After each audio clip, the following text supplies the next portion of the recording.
আসসালামু আলাইকুম প্রিয় দর্শক, অন্য মঞ্চের আলাপ চাইতায় আপনাদের সকলকে আমন্ত্রণ জানাচ্ছি। সম্ভবত বিপ্লবীদের তৎপর থাকার ওপরে ডক্টর মোহাম্মদ ইউনূস ভরসা রাখতে পারছেন না। সে কারণেই ডক্টর মোহাম্মদ ইউনূস কিছুদিন নিরিবিলিতে ফ্রান্সে অবকাশ যাপন করে পরিস্থিতি আঁচ করার চেষ্টা করছেন। তিনি হয়তো পরিস্থিতি আঁচ করে দেখতে চাইছেন। আবার ধরেন নামাজে যেহেতু ডক্টর মোহাম্মদ ইউনূসকে তারেক রহমান পাশে নিচ্ছেন না, 2 ঘন্টা দাঁড় করিয়ে না রেখে বাড়িতে ঢুকতে দিচ্ছেন না, কাজেই ডক্টর মোহাম্মদ ইউনূস পুরো আস্থাও রাখতে পারছেন না বিএনপি সরকারের ওপরে যে শেষ পর্যন্ত হঠাৎ করে তারা আবার এসব মামলা মোকদ্দমা কোনো একটা চালু করে বসবে কিনা। ঈদের উৎসবে সারা পৃথিবীতে যখন মানুষ স্বজনের কাছে দেশে ফেরেন, সারা বাংলাদেশ জুড়ে মানুষ শহর ছেড়ে গ্রামে যায়, কত কষ্ট করে রীতিমতো এক রকমের জীবন বাজি রেখে বহুগুণ অর্থ খরচ করে রাস্তাঘাট ট্রেনের সকল ঝক্কি সামাল দিয়ে শুধুমাত্র স্বজনের সঙ্গে হাসি মুখে ঈদ উদযাপন করতে বাড়ি যায় সাধারণ মানুষ। কিন্তু ডক্টর মোহাম্মদ ইউনূস তো এক অসাধারণ মানুষ, কাজেই ঈদের একদিন আগে তিনি বাড়ি ছেড়ে দেশ ছেড়ে বিদেশের পথে পাড়ি জমিয়েছেন। ডক্টর মোহাম্মদ ইউনূস হয়তো এই অভিমানেও ফ্রান্সের পথে পাড়ি জমিয়ে থাকতে পারেন যে আসলেই তো তিনি অন্তর্বর্তীকালীন সরকারের প্রধান উপদেষ্টা হওয়ার পর এই যে নামাজ পড়ার একটা অভ্যাস গড়ে তুলেছিলেন, ঈদের নামাজ পড়বার, জাতীয় ঈদগাহে তিনি গিয়ে নামাজ পড়ছিলেন আর প্রেসিডেন্ট শাহাবুদ্দিন চুপ্পুকে বঙ্গভবনে আটকে রেখেছিলেন, সে সুযোগটা তো একরকম তার কাছ থেকে কেড়ে নেওয়া হয়েছে। এবং এই গত ঈদ থেকেই তারেক রহমান সরকার আসবার পর থেকেই ডক্টর মোহাম্মদ ইউনূসের আবারও আর ঈদের নামাজ পড়তে যাওয়ার কোনো প্রয়োজন পড়ছে না। রাষ্ট্রপতি আর প্রধানমন্ত্রী মিলে গলাগলি করে ঈদগাহে, জাতীয় ঈদগাহে নামাজ পড়ছেন আর তাদের হাস্যোজ্জ্বল কোলাকুলির ছবি বের হচ্ছে। আর ডক্টর মোহাম্মদ ইউনূসকে কিনা রোজার ঈদে প্রধানমন্ত্রী তারেক রহমানের সঙ্গে দেখা করতে তার সবে ছেড়ে আসা বাড়ি যমুনায় ঢুকতে 2 ঘন্টা যমুনার গেইটে ভিড়ের মধ্যে অপেক্ষা করতে হয়েছিল।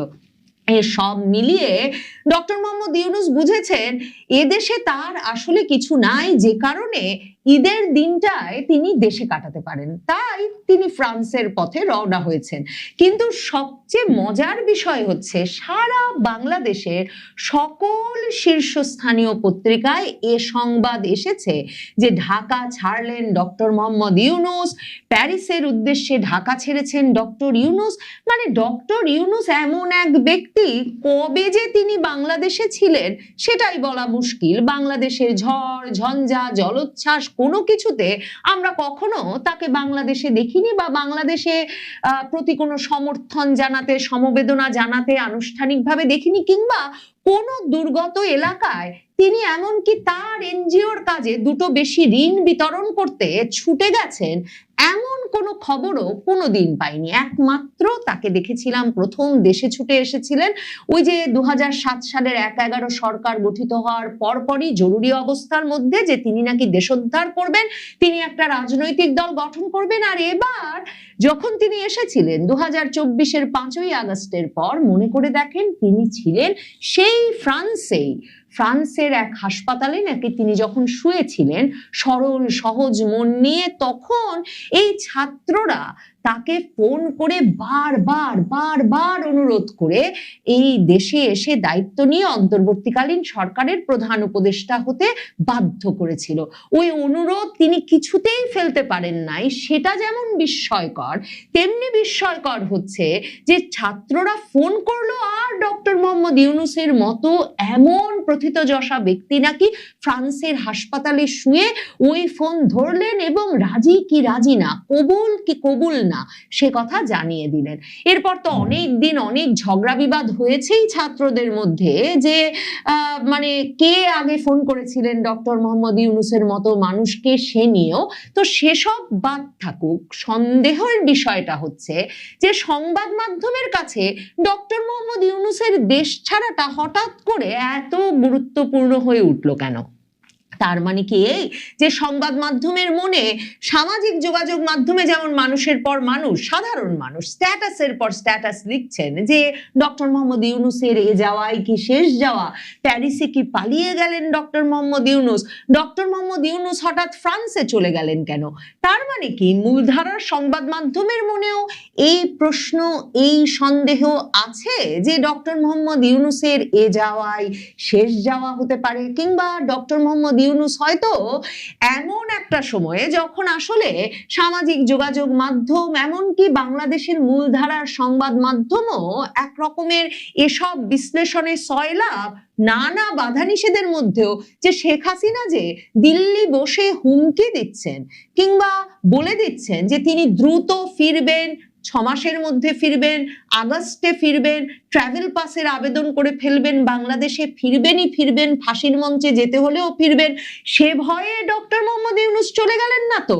এসব সমীকরণ মিলিয়েই কি সামাজিক যোগাযোগ মাধ্যম থেকে শুরু করে বাংলাদেশের সকল শীর্ষস্থানীয় দৈনিকে হঠাৎ করে এই শিরোনাম, এই খবর সয়লাভ হয়ে পড়লো যে প্যারিসের উদ্দেশ্যে ঢাকা ছেড়েছেন ডক্টর ইউনূস?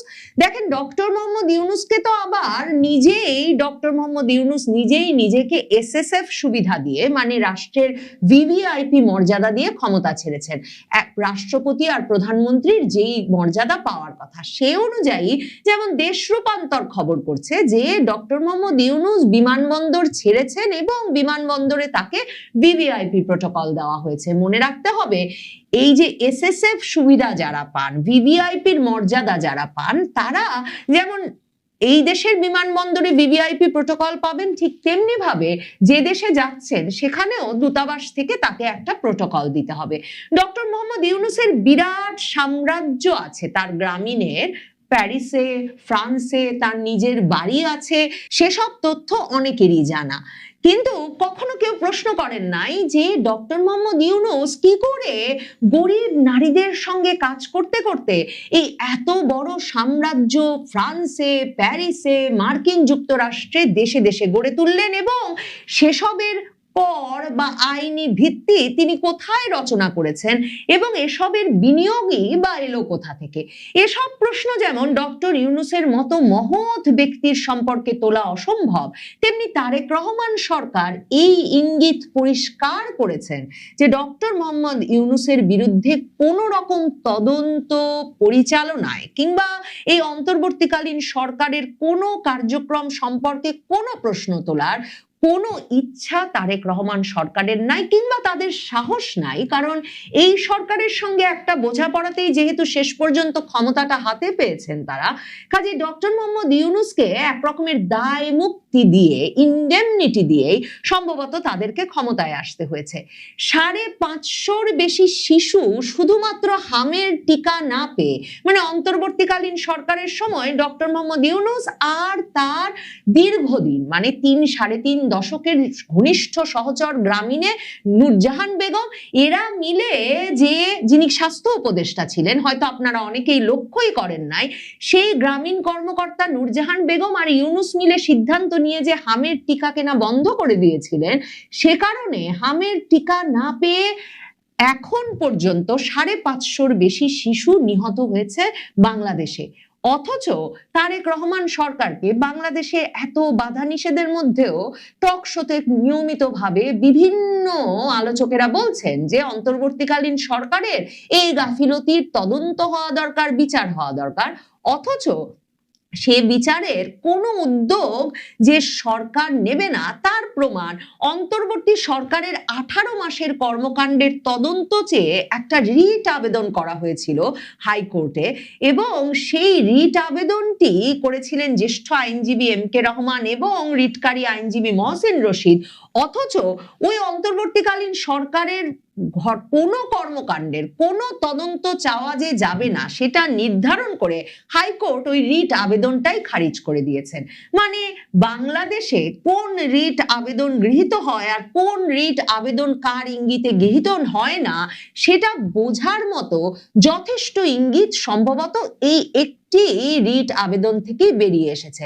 এই যে তাজুল ইসলাম আছেন না, ওই যে আন্তর্জাতিক অপরাধ ট্রাইব্যুনালে জামায়াত থেকে এবি পার্টি গঠন করা যে আইনজীবী চিফ প্রসিকিউটর হয়ে বসেছিলেন, যিনি 1971 সালের যুদ্ধাপরাধের বিচারের ট্রাইব্যুনালে যুদ্ধাপরাধীদের পক্ষে মানে জামায়াত নেতাদের পক্ষে মামলা লড়েছিলেন, সেই তাজুল ইসলাম, যার চাকরি গেছে বিএনপি ক্ষমতায় আসার পরপরই, কিন্তু তিনিও কিন্তু আবার উদিত হয়েছেন। তো সেই তাজুল ইসলাম এক ফেসবুক পোস্টে বলছেন, ফ্যাসিস্ট শক্তি ফিরে আসার পটভূমিতে তৈরিতে তৎপর, এই লক্ষ্যে তারা ডক্টর ইউনূসের সরকারের যাবতীয় কর্মকাণ্ড বিতর্কিত করার নানা অপপ্রয়াসে লিপ্ত, বিপ্লবীরা সোচ্চার থাকুন। তার মানে হামে যে 550 শিশু মরে গেল, এর যদি আপনি বিচার চান, আপনি আসলে ফ্যাসিস্ট শক্তি ফিরে আসার পটভূমি তৈরি করতে চাইছেন। তাই তাজুল ইসলাম বিপ্লবীদের তৎপর থাকতে আহ্বান জানাচ্ছেন।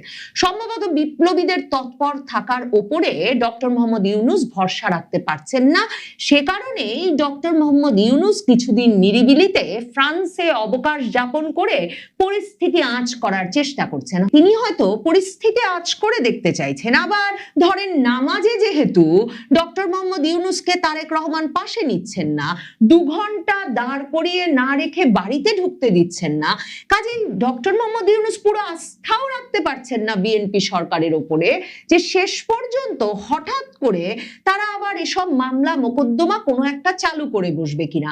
হয়তো সরকারের পক্ষ থেকে ইউনূসকে এসব মামলার ভয় দেখিয়ে অনেক রকমের চাপের মুখেও রাখা হয়ে থাকতে পারে। আবার অনেক সূত্র বলছে ডক্টর মোহাম্মদ ইউনূস সম্প্রতি নাকি একটা বৈঠকেও বসেছিলেন তারেক রহমানের সঙ্গে, যেখানে তিনি এই বিষয়ে তীব্র আপত্তি জানিয়ে তারেক রহমানকে সাবধান করেছেন যে ইউনূসের কর্মকাণ্ডের বিরুদ্ধে মানুষের আবেগকে উস্কে দিয়ে যে মামলা মোকদ্দমার চেষ্টা হচ্ছে, সেটা শেষ পর্যন্ত বিএনপি বিরোধী একটা রাজনৈতিক আন্দোলনে গিয়ে থামতে পারে এবং তার মাধ্যমেই আওয়ামী লীগ ফিরে আসতে পারে। এ তত্ত্বটা দৈনিক আমার দেশ সহ বিভিন্ন পত্রপত্রিকায় নানাজন প্রকাশ করার চেষ্টা করছেন, আর সামাজিক যোগাযোগ মাধ্যমে তো একদল বলছেনই। ডক্টর মোহাম্মদ ইউনূসকে কিভাবে রক্ষা করা হচ্ছিল, মানে যে কারণে তিনি হয়তো এক রকমের বিপদ বোধ করে কিংবা অনিরাপদ বোধ করে শেষ পর্যন্ত দেশ ছাড়লেন কিনা, কারণ মাইলস্টোন স্কুলে যে ঘটনাটি ঘটেছিল, যে ভয়াবহ এক দুর্ঘটনা, কেন একটা সামরিক যুদ্ধ বিমান, প্রশিক্ষণ বিমান, প্রথম ফ্লাইট পরিচালনা করবেন একজন পাইলট জনবহুল ঢাকা শহরের ওপর, শিক্ষা প্রতিষ্ঠানের ওপর, আর কেনই বা তিনি সেই ফ্লাইটের ত্রুটি ধরা পড়লে একটু দূরে জলাভূমিতে নিয়ে সে ফ্লাইট বিধ্বস্ত না করে রীতিমতো একটা স্কুল ভবনের ওপর ফেলবেন, এসব প্রশ্নের যখন কোনো উত্তর মেলেনি, তখন মাইলস্টোন স্কুলের নিহত শিক্ষার্থীদের একজনের পিতা সাহস করে ডক্টর মোহাম্মদ ইউনূস, আসিফ নজরুল সহ রিজওয়ানা হাসান, মানে ওই যে কিচেন ক্যাবিনেটের বেশ কয়েকজন সদস্য সহ 16 জনের বিরুদ্ধে একটা মামলা করতে গিয়েছিলেন। এমনই দশা হলো সেই পিতার, মানে তার মামলার আবেদন তো খারিজ হলোই, তিনি ক্ষতিপূরণ চেয়েছিলেন, তিনি রাষ্ট্রের কাছে জবাবদিহিতা চেয়েছিলেন যে কেন এমন সব ঘটনা ঘটতে পারলো এবং কেন তারা যথাযথ ক্ষতিপূরণ পাবেন না, বিশেষ করে আহত শিশুর পরিবারগুলো। তখন ওই মামলার আবেদনও তো আদালত খারিজ করেছে বটেই, ওই শিক্ষার্থীর বাবা উসাই মং মারমার বিরুদ্ধে রীতিমতো পুলিশ গোয়েন্দা বাহিনী লেলিয়ে দেওয়া হয়েছে। ওই পিতা সংবাদ মাধ্যমের সামনে এসে বলেছেন যে গোয়েন্দা বাহিনীর তৎপরতায়, তার সম্পর্কে তথ্য সংগ্রহের তৎপরতায় তার পক্ষে বাড়িতে নিরাপদ বোধ করা অসম্ভব হয়ে পড়েছে। এমনকি ওই যে 2024-এর জুলাই আগস্টে অতি তৎপর হয়ে ওঠা যে সাবেক সেনা কর্মকর্তাদের একটা সংগঠন, তারা রীতিমতো সংবাদ সম্মেলন করে বলেছে মাইলস্টোনের নিহত শিশুর পিতা নাকি কুকিচিন সশস্ত্র গোষ্ঠীর সদস্য, কাজেই তার বিরুদ্ধেই নাকি বরং রাষ্ট্রের ব্যবস্থা নেওয়া উচিত।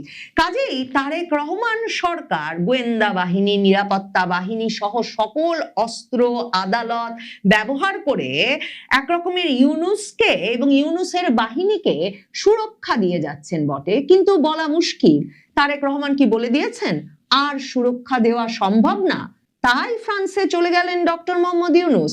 নাকি তারেক রহমান সরকার কতদিন সুরক্ষা দিতে পারবেন সে বিষয়ে যথেষ্ট ভরসা পাচ্ছেন না বলে অবকাশ যাপন করতে কিছুদিন ফ্রান্স ঘুরে আসতে গেলেন ডক্টর মোহাম্মদ ইউনূস। এই মুহূর্তে আপনাদের সামনে কথা বলতে চাই, এবার কোন প্রক্রিয়ায় দেশে ফিরবেন শেখ হাসিনা সেই পরিকল্পনা জানালেন এবং পরিকল্পনাটি কোথায় জানিয়েছেন, কাকে জানিয়েছেন। ভারতীয় গণমাধ্যম দ্য ওয়াল সম্প্রতি একটি সাক্ষাৎকার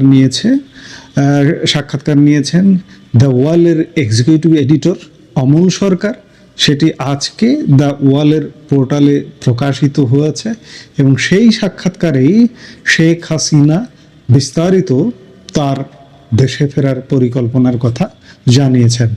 বাংলাদেশের রাজনীতিতে এই মুহূর্তে সবচেয়ে বড় এবং বিস্ফোরক খবর, ভারতের পরামর্শে নয়, সম্পূর্ণ নিজের সিদ্ধান্তে খুব দ্রুতই দেশে ফিরছেন সাবেক প্রধানমন্ত্রী শেখ হাসিনা।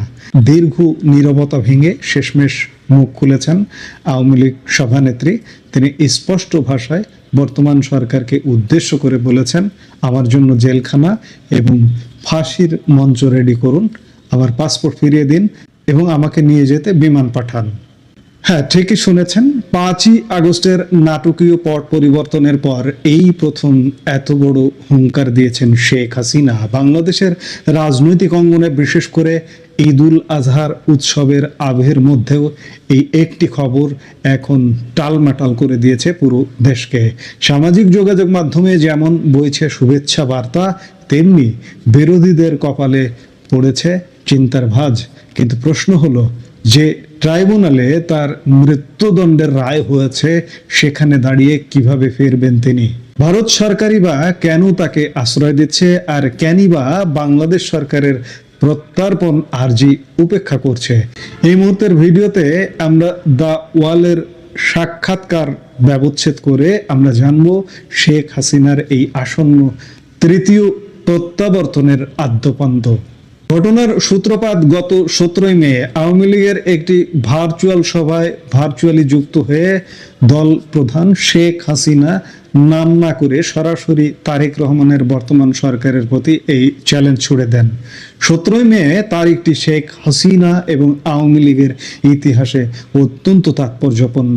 আজ থেকে 45 বছর আগে 1981 সালের ঠিক এই 17 মের দিনই দীর্ঘ 6.5 বছর ভারতে রাজনৈতিক আশ্রয়ে থাকার পর মাত্র 33 বছর বয়সে স্বদেশে ফিরেছিলেন শেখ হাসিনা। সেদিন ফেরার আগেই দল তাকে সভাপতি ঘোষণা করেছিল। আর 45 বছর পর আবারও এক বড় রাজনৈতিক বিপর্যয়ের মুখে সেই ভারতে অবস্থান করছেন তিনি। অনেকেই প্রশ্ন তুলছেন, তিনি কি ভারতের পরামর্শে দেশে ফেরার এই সিদ্ধান্ত নিলেন? বাংলাদেশের সংবাদ মাধ্যমের একাংশ তো দাবিও করেছে যে ভারত সরকার নাকি তাকে তৃতীয় কোনো দেশে চলে যাওয়ার পরামর্শ দিয়েছে, কিন্তু ভারতের কোনো সরকারি মহল থেকে এই ধরনের খবরের সত্যতা মেলেনি। এই জল্পনার জবাবে শেখ হাসিনা নিজেই স্পষ্ট করে দিয়েছেন ভারতের ভূমিকা। তিনি বলেছেন, ভারত একটি গণতান্ত্রিক ও সার্বভৌম রাষ্ট্র। তারা তাদের নিজস্ব নিয়ম এবং আন্তর্জাতিক রীতিনীতি অনুসরণ করে সিদ্ধান্ত নেয়। তাদের সিদ্ধান্ত একান্তই তাদের। এই বিষয়ে আমার মন্তব্য করা ঠিক হবে না, তবে আমি বলতে পারি আমি কখন কিভাবে দেশে ফিরব সেই সিদ্ধান্ত একান্তই আমার। আমার শক্তি বাংলাদেশের জনগণ এবং তাদের ভালোবাসা। জনগণের শক্তিতে বলীয়ান হয়ে আমি ফিরব। কোনো অবৈধ রায় বা রাজনৈতিক ষড়যন্ত্র আমাকে রুখতে পারবে না। সম্প্রতি ভারতীয় গণমাধ্যম দ্য ওয়ালের পক্ষ থেকে শেখ হাসিনাকে একটি কঠিন প্রশ্ন করা হয়েছিল। প্রশ্নটি ছিল, আপনার বিরুদ্ধে একাধিক মামলা বিচারাধীন এবং একটি মামলায় দুর্ভাগ্যজনকভাবে আপনার মৃত্যুদণ্ডের সাজা হয়েছে। এই পরিস্থিতিতে আপনি কিভাবে দেশে ফিরবেন? জবাবে শেখ হাসিনা যা বলেছেন তা বর্তমান সরকারের ভিত নাড়িয়ে দেওয়ার মতো। তিনি আইনি প্রক্রিয়ার বৈধতা নিয়েই প্রশ্ন তুলেছেন। শেখ হাসিনা বলেন, প্রথমে একটা কথা পরিষ্কার করা দরকার, যে ট্রাইব্যুনালে বিচারের নামে নাটক মঞ্চস্থ করা হয়েছে সেটি আন্তর্জাতিক অপরাধ ট্রাইব্যুনাল আইন 1973 অনুযায়ী যুদ্ধাপরাধীদের বিচারের জন্য গঠন করা হয়েছিল। ইউনূসের অবৈধ অন্তর্বর্তী সরকার বেআইনিভাবে 4 বার অধ্যাদেশ জারি করে এই আইনে 37টি পরিবর্তন এনেছে, ট্রাইব্যুনাল গঠন করে আমার বিরুদ্ধে মিথ্যা ও রাজনৈতিক উদ্দেশ্য প্রণোদিত বিচার কার্যক্রম পরিচালনা করেছে। এই ট্রাইব্যুনালে মুক্তিযুদ্ধের চেতনা বিরোধীদের বিচারক ও প্রসিকিউটর হিসেবে নিয়োগ দেওয়া হয়েছে। তিনি আরো দাবি করেন তার বিরুদ্ধে যে মৃত্যুদণ্ডের রায় দেওয়া হয়েছে সেটি কোনো বিচার নয়, বরং যুদ্ধাপরাধীদের বিচারের প্রতিশোধ মাত্র। মনে করিয়ে দেওয়া ভালো, শেখ হাসিনাই তার নির্বাচনী প্রতিশ্রুতি মেনে এই ট্রাইব্যুনালের মাধ্যমে ৭১-এর যুদ্ধ অপরাধীদের বিচার করেছিলেন, যেখানে ৭০ জনের মৃত্যুদণ্ড এবং ২৫ জনের যাবজ্জীবন হয়েছিল। আজ সেই ট্রাইব্যুনালে বিচার চলছে শেখ হাসিনা ও তার দলের নেতাদের। মুক্তিযুদ্ধে যারা অপরাধ করেছিল, যুদ্ধ অপরাধী যারা, তাদের বিচার এই মুহূর্তে হচ্ছে না এই ট্রাইব্যুনালে, পুরো স্থগিত করেছে এই মুক্তিযুদ্ধ বিরোধী শক্তি। এই ট্রাইব্যুনালকে ক্যাঙ্গারু ট্রায়াল বা প্রহসনের আদালত আখ্যা দিয়ে শেখ হাসিনা বলেন, এখানে ন্যায় বিচারের কোনো মানদণ্ড অনুসরণ করা হয়নি, আমাকে আইনিভাবে মামলা মোকাবেলার সুযোগ দেওয়া হয়নি, সাজানো সাক্ষ্য ও প্রমাণের মাধ্যমে সম্পূর্ণ মিথ্যা অভিযোগে বিচারের নামে প্রহসন করা হয়েছে, যাতে আমাকে এবং আওয়ামী লীগকে রাজনীতি থেকে দূরে রাখা যায়। কিন্তু ৫ই আগস্ট আসলে কি হয়েছিল, কিভাবে তিনি ভারতে পৌঁছালেন? প্রতিবেদনে উঠে এসেছে এক চাঞ্চল্যকর তথ্য। ২০২৪ সালের ৫ই আগস্ট বাংলাদেশ বিমান বাহিনীর একটি বিমানে করে তৎকালীন প্রধানমন্ত্রী শেখ হাসিনাকে রাষ্ট্রীয় মর্যাদা ও সুরক্ষা নিশ্চিত করে দিল্লির হিন্ডন বিমানবন্দরে পৌঁছে দেওয়া হয়েছিল। শেখ হাসিনা দাবি করেছেন তাকে যে ভারতে পাঠানো হচ্ছে এই কথা প্রথমে তাকে জানানোই হয়নি। পরবর্তীতে নিরাপত্তা কর্মকর্তারা তাকে জানান যে দেশে থাকলে তার জীবন চরম বিপন্ন হতে পারে, এই কারণেই দ্রুত দিল্লিতে পাঠানোর সিদ্ধান্ত নিতে হয়েছিল। সাক্ষাৎকারে মৃত্যুর ভয় নিয়ে শেখ হাসিনা শেখ মুজিবুর রহমানের উদাহরণ টেনে বলেন, আমার বাবা জাতির পিতা বঙ্গবন্ধু শেখ মুজিবুর রহমানকে ১৯৭১ সালে পাকিস্তানের কারাগারে বন্দি রেখে মৃত্যুদণ্ড দেওয়া হয়েছিল। তার ছেলের পাশে কবর খোঁড়ে রাখা হয়েছিল, কিন্তু তিনি মাথা নত করেননি। আমি তার কন্যা, আমার রক্তেও সেই শিক্ষা আছে। আমি ইতিপূর্বেও ২বার মামলা, মৃত্যু হুমকি, রাষ্ট্রযন্ত্রের জেল জুলুম, নির্যাতনের হুলিয়া মাথায় নিয়ে দেশে ফিরেছি। আমাকে ১৯ বার হত্যা করার চেষ্টা করা হয়েছে। ৫ অগাস্টেও আমাকে হত্যা করার পরিকল্পনা ছিল এবং আমিই ছিলাম মূল টার্গেট, কারণ আমাকে সরাতে পারলে দেশবিরোধী চক্রের ষড়যন্ত্র সহজ হতো।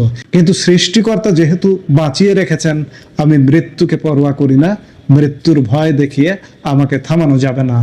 ইতিহাস সাক্ষ্য দেয় শেখ হাসিনার রাজনৈতিক জীবনের সঙ্গে প্রত্যাবর্তন আর প্রাণনাশের চেষ্টা শব্দ দুটি ওতপ্রোতভাবে জড়িত। ১৯৮১ সালের পর ২০০৭ সালেও তিনি তৎকালীন সেনা সমর্থিত তত্ত্বাবধায়ক সরকারের নিষেধাজ্ঞা উপেক্ষা করে দেশে ফিরেছিলেন। তখনকার সরকার বিমান সংস্থাগুলোকে হুলিয়া জারি করেছিল যেন শেখ হাসিনাকে বিমানেই চড়তে দেওয়া না হয়। আমেরিকা প্রবাসী ছেলের বাড়ি থেকে সমস্ত প্রতিকূলতা ভেঙে ২০০৭ সালের ৭ই মে তিনি যখন ঢাকা বিমানবন্দরে নামেন, তখন সৃষ্টি হয়েছিল এক জনসমুদ্র। বঙ্গবন্ধু গবেষক ও হাসিনার স্বামী ডক্টর ওয়াজেদ মিয়ার বইতেও এই জনসমুদ্রের বর্ণনা রয়েছে। তখন সেনাবাহিনী, শীর্ষ আমলা ও কতিপয় প্রভাবশালী সংবাদপত্র মালিকদের ডিপ স্টেট চক্রান্তের মাধ্যমে -2 ফর্মুলা কার্যকর করার চেষ্টা চলছিল। বিমানবন্দরে নেমেই শেখ হাসিনা হুঙ্কার দিয়ে বলেছিলেন, আমাকে আসতে বাধা দিয়ে যে ভুল করেছে, আবার যদি এইরকম কিছু করতে যায় তবে আরেকটা ভুলের মধ্যে পড়বে। এরপর তাকে কারাবরণ করতে হলেও ২০০৮ সালের নির্বাচনে বিপুল ভোটে জয়ী হয়ে টানা ২০২৪ সালের আগস্ট পর্যন্ত তিনি দেশের প্রধানমন্ত্রী ছিলেন। তাহলে এবারের অর্থাৎ তৃতীয় প্রত্যাবর্তনের সাথে আগের দুটির পার্থক্য কি? দ্য ওয়ালের এই প্রশ্নের জবাবে শেখ হাসিনা তার চূড়ান্ত মাস্টার প্ল্যান প্রকাশ করেছেন। তিনি বলেছেন এবারের প্রত্যাবর্তন সম্পূর্ণ ভিন্ন, প্রেক্ষাপট ভিন্ন, চ্যালেঞ্জ ভিন্ন, দায়িত্ব ভিন্ন। 1981 সালে ফিরেছিলাম একটি দলকে পুনর্গঠন করতে, 2007 সালে ফিরেছিলাম গণতন্ত্র পুনরুদ্ধারের লক্ষ্যে, আর এবার আমাকে ফিরতে হবে একটি দেশকে পুনর্গঠনের জন্য। কারণ অবৈধ অন্তর্বর্তী সরকার এবং সাজানো নির্বাচনের মাধ্যমে গঠিত বিএনপি সরকার দেশের প্রতিটা সেক্টর ধ্বংস করেছে। মুক্তিযুদ্ধের চেতনা ভুলুণ্ঠিত, দেশের আবহমান সংস্কৃতি ধ্বংসপ্রাপ্ত এবং জাতি বিভক্ত। আমি বাংলাদেশকে যে শক্ত ভিত্তির উপর দাঁড় করিয়েছিলাম তা 5ই আগস্টের পর ধূলিসাৎ করা হয়েছে। উন্নয়ন স্থবির, দেশ কূটনৈতিকভাবে একঘেয়ে হয়ে পড়েছে, দেশ রক্ষাতেই আমার ফেরা। সবশেষে তিনি যোগ করেন, 1981 সালে আমি ফিরেছিলাম একজন শোকার্ত মেয়ে হিসেবে, কিন্তু এবার ফিরব একজন অভিজ্ঞ রাষ্ট্রনায়ক হিসেবে। আমি জানি দেশের মানুষ কি চায়, কিভাবে সীমিত সামর্থ্য নিয়ে উন্নয়ন করতে হয়, দেশকে জঙ্গি মুক্ত করতে হয়। এবারের যাত্রা কঠিন হলেও জনগণকে সাথে নিয়ে আমি তা বাস্তবায়ন করবই। দর্শক, শেখ হাসিনার এই বিস্ফোরক ও দৃঢ় বক্তব্য বাংলাদেশের রাজনীতিতে কোন নতুন ঝড় তুলতে যাচ্ছে? তিনি কি আসলেই খুব দ্রুত দেশে ফিরছেন? ঝড় যে একটা তুলতে যাচ্ছে এতে কোনো সন্দেহ নাই। শেখ হাসিনার বরাবর এই দৃঢ় কণ্ঠ, এই দৃঢ় আশাবাদ বাংলাদেশকে, বাংলাদেশের মাটি, বাংলাদেশের আকাশ বাতাস এবং বাংলাদেশের আপামর জনসাধারণকে প্রতিনিয়ত আশাবাদী করে তুলছে। এখন সেটি দেখার বিষয় যে এই আশা কিভাবে শেখ হাসিনা বাস্তবায়ন করেন, সেটি নিশ্চয়ই আমরা দেখব। এই মুহূর্তের ভিডিও থেকে বিদায় নিতে চাইছি। সবাই ভালো থাকুন, সুস্থ থাকুন, দেখা হবে পরবর্তী ভিডিওতে।